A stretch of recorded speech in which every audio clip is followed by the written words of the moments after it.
সকল মাকে মনে করবেন না, ওখান থেকে নিয়ে যাবেন, ওখানে বেরিয়ে যাবেন,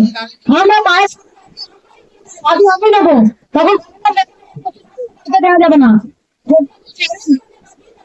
আমার জন্য টাকা সুযোগ করে দেবেন। মন্দিরে একবার কৃষ্ণ নেবেন, ঘুরে ফিরে দুবার 10বার নিবি, কাজ হয় না, একবার নেবেন, আজকে নেবেন, কালকে নিতে পারবেন, পরশু নিতে পারবেন, কিন্তু একই দিনে 2বার 3বার ত্রিশূল নেবেন না, হালকা করে নেবেন, চলে যাবেন, ঠিক আছে? এবার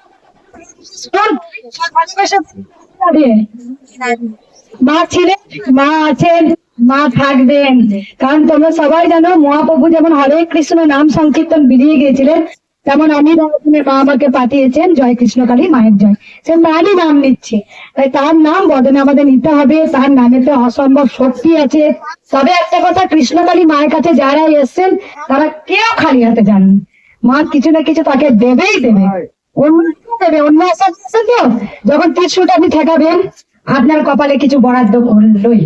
করবেই আপনাকে,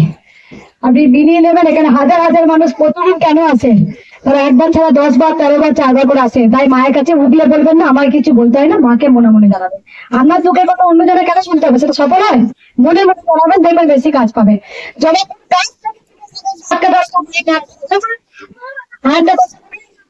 মায়ের কথা চাও তার নামটা অবশ্যই আমি নাম লিখে নেবো, দিদি কথাটা মন দিয়ে শোনো, আর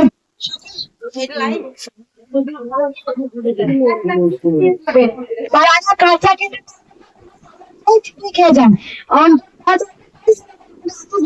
পালন নেই, মন দিয়ে পয়েন্ট টু পয়েন্ট করে দিন, যখন চা খান তখন করে ছেঁকে লিখা চা কথা খেয়ে নেবে, নুন টুন কিচ্ছু যাবে, শুধু নুন দেবেন না, ঠিক আছে? মায়ের চরণ যারা খেতে পারবেন